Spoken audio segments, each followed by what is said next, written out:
पंजाबी ज़बान की तारीख़।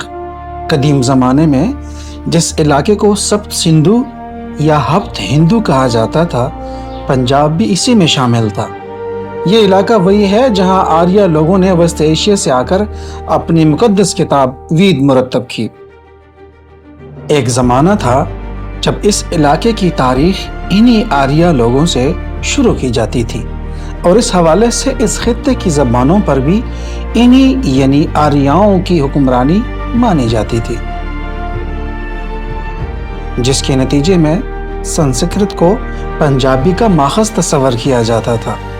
मगर जदीद दौर के आगाज़ में हड़प्पा, कोट डीजी पंजाब, मोहनजोदड़ो सिंध, नाल बलूचिस्तान वगैरह की खुदाई के बाद यहाँ से कदीम तहजीबों के जो आसार नमूदार हुए, उन्होंने इस नज़रिए को बातिल करार दिया है। अब ये नज़रिया यकीन की हद तक माना जाने लगा है कि आर्य कबाइल की आमद से पहले यहाँ जो तहसीबें आबाद थीं और जो तकरीबन 5000 साल कदीम थीं, इनमें खसूसन हड़प्पाई और दरावड़ी तरक्की याफ्ता तहजीबें थीं और उन्होंने यहाँ की तहजीब पर असरअंदाज होने के साथ साथ उससे खासा असर भी कबूल किया। यही उसूल ज़बानों के मामले में भी कार फरमा रहा, लेकिन ये लोग चूँकि पंजाब में आकर आगे गंगा जमुना के इलाके की तरफ जाते रहे, यही पंजाब के मकामी लोगों ने इनको यहाँ ठहरने न दिया और आगे की तरफ भगा दिया। इसलिए जो आर्य यहाँ रह गए वो तादाद में कम थे, जिसके बाइस उनकी ज़बान ने मकामी ज़बानों को मुतासिर किया। अब आइए इन नज़री बातों की अमली सूरत को देखते हैं।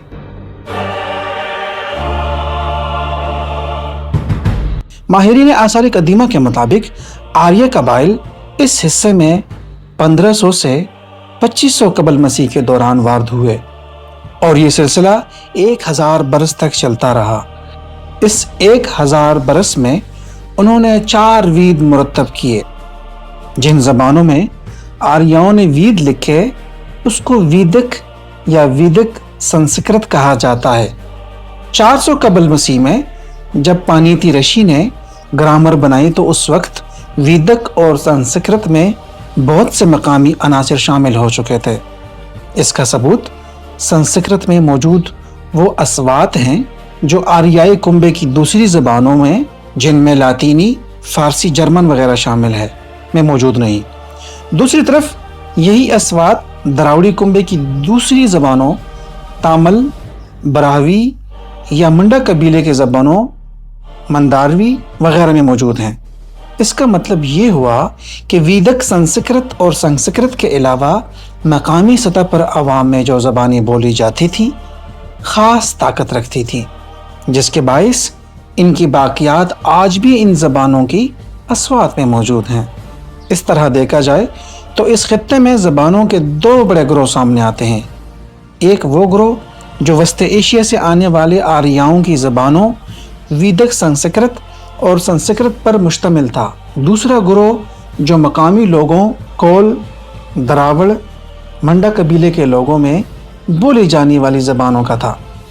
इस दूसरे ग्रोह की ज़बानों को माहिरीन लसानियात ने प्राकृत का नाम दिया है, जिसके मानी है दूसरों की ज़बान। प्रा बमानी पराई या दूसरों की और गिरथ बमानी ज़बान।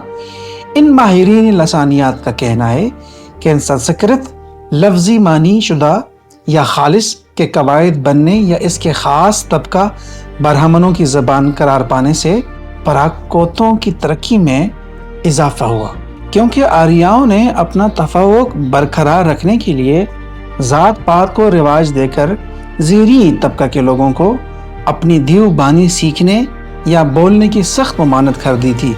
चुनांचे मकामी लोगों की अक्सरियत बदस्तूर मकामी पराखतें इस्तेमाल करती रहीं और ये बतदरीज आगे बढ़ती हुई मुख्तलिफ रूप इख्तियार करती चली गईं, हत्ता कि अशोक के ज़माने में जो पराखत राइज थी और जिसमें बुद्ध तालीमात को आवाम तक पहुँचाया गया वो पाली कहलाती थी।